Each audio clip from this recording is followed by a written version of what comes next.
Well, there was no program. I was the first employee. This gymnasium was just being built, this extension onto the main part of the building. We had no gym, we had nothing. We actually rented the high school in St. Pierre and went there for volleyball and basketball. In that first year, I also organized what we call the MCCAA, the Manitoba Christian College Athletic Association.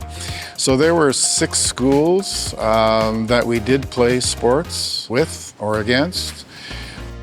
They also wanted a physical education requirement for graduation.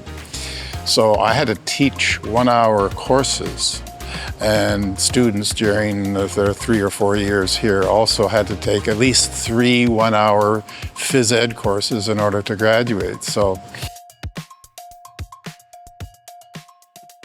Providence has been part of my entire life. I grew up on campus. My dad worked at Providence for 24 years. I remember walking over to the school to watch the staff faculty intramural team play against the students over the years, and come and get to know students as I was a younger kid and look up to them and build relationships with them. And I always valued those relationships. I think at Providence, the main reason why we are investing in the student athletes is certainly deeper than the sport. And so we want to come alongside of them and develop their character and their faith. it's a microcosm of life in many ways. Yeah, it's physical, it's social, it's cognitive. It pushes you. It pushes the player to a more intense, extreme experience than you would normally just, hanging out. And then success and failure, how do you interpret that? How can you thank God for your wins without blaming God for your losses? No, it's not that simple. When I took over as director of athletics, the environment was changing significantly in terms of back in the day, even when I was a student, often coaches would be able to put a sign-up sheet outside the gym, on the gym doors. You'd have a ton of students sign up and be interested, and we'd hold tryouts, and we'd have very competitive teams and successful teams. When I started out as AD, the culture was changing. And so if you weren't going out and recruiting student athletes to come play for Providence, then you were risking not having enough players to even have a team. And so what we realized fairly quickly is that we had to kind of change how we were approaching things if we wanted to stay relevant. 'Cause I'm the best one. And certainly if we wanted to be competitive, but also continue to pursue executing the mission of what we were trying to achieve, both as an athletics program and a university. I can remember the last day. That was my office. It was a quiet summer day like today.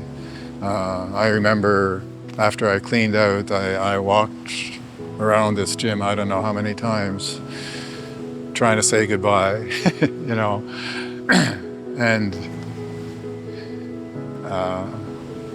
it's interesting, those experiences are interesting because you're trying to make them extraordinary, but they're still so ordinary, You're trying to make it special, but it's so ordinary. I love just partnering with the players that I'm coaching, and that takes intentional time and effort and building of a relationship and trust, where you can kind of get to a level with your players that they want to talk about those things with you, and so I think over the years I have a lot of memories of just cool examples of people growing in their faith and their character in ways that I was just super proud of. And the fact that I could have had just even a small part to play in that was humbling and motivating and encouraging. There have been so many people that have passed through my life who remember me, but I don't have a chance of remembering all of them. But that's one of the blessings of my life, I would say, is so many people who remember me, even though I don't remember them, because there have been too many of them. It's like the front porch of the university. Sometimes it's the first thing people come in contact with for Providence. And so we want that to be a positive experience. We want that to represent who Providence is, what our values are, what our mission is, and certainly the quality of education. Maybe my legacy is in whatever influence I had on the individuals that were here when I was here. Maybe it's not the legacy of the program, but it's the legacy of the people that I encountered and engaged with. Yeah, I think I'd go with that.